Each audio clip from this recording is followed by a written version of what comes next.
Hello and welcome back. This is video number 7, and we're going to pick off where we left off.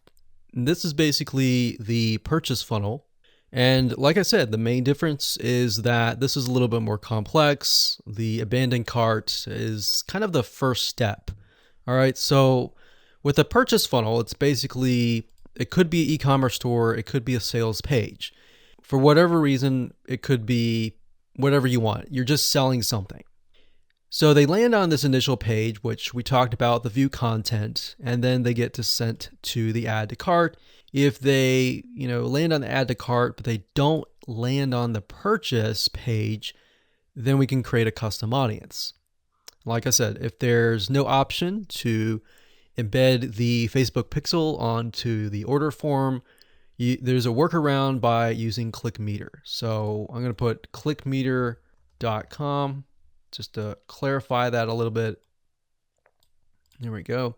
So what happens after the purchase? Well, many of you, depending on what you're selling, you could upsell them. You could offer a one-time offer.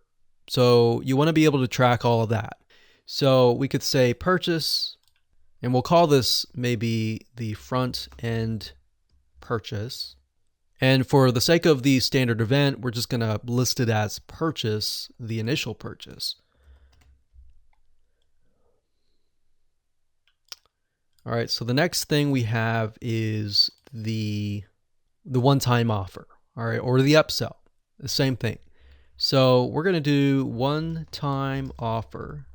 Now, bear in mind, I briefly went over this, but basically with Facebook pixels, when it comes to the standard event, you can use what Facebook gives you, but you can also use your own keyword. But you just need to make sure that you know what that keyword is, all right? So we could name it OTO1. And if you have several funnels, you might want to name it something related to that funnel. But for the sake of simplicity, we're just going to say OTO1. And I'm going to bold that so that you know that's a standard event. So we could do that. And maybe we want to figure out, okay, how many people purchase the front end offer, but they don't purchase the one-time offer. So if they made a purchase of the front end offer, which is the offer that they're aware of, the one-time offer is basically an offer that they are not aware of, but it's a really good deal that they're going to want to take up upon because they're going to save a lot of money. So this is the one-time offer, and you can add one-time offer 2, one-time offer 3, and you can get more complex with that. But basically, let's say we want to figure out who purchased both, whereas who purchased one or the other. So everyone who's at this point is going to purchase the front-end purchase. So what we want to do here is we want to create a custom audience. So let me scroll over here so that you can see it better. So we want to create a custom audience and say, whoever purchased this, but did not purchase this, let's put them in a custom audience. All right. And we can also say, anybody who has purchased this and this, put them into a custom audience. Now, how do we do that? Well, we can do that with the pixel code by naming it the standard event purchase and then OTO1. So what we want to do here is we can create a custom audience. So they land on the purchase page.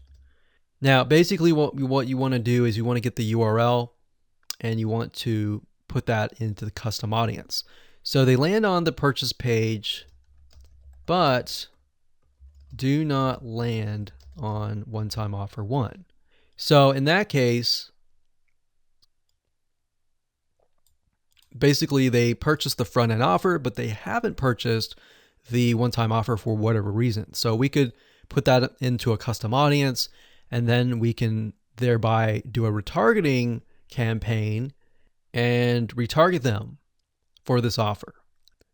Or we can also make a different custom audience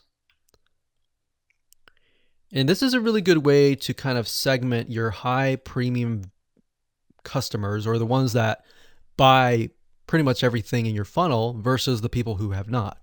So you could advertise something like premium material to this specific audience here. So for this one, they landed on both the purchase front end and the OTO one. So I'm just showing you kind of a secret here of figuring out who your premium buyers are, because if they purchase this one and this one, it's a very high chance that they trust you and they want more from you and they're willing to buy more from you in the future. So these could be kind of your specialists where you give them a discount, or this one too. So basically, this is a way to create custom audiences. So that's the purchase funnel event, and that's what you need to do to track every step of the way. So as a recap, quickly, we got the first view content page, we have the add to cart page, we have the purchase page, and then we have the one-time offer page. And then if you want to get all fancy and you want to create the custom audiences, you can. But you basically take this and you want to add the pixel code to the header, which is what we talked about in video number 5. All right, so with that said, let's move on to the next video.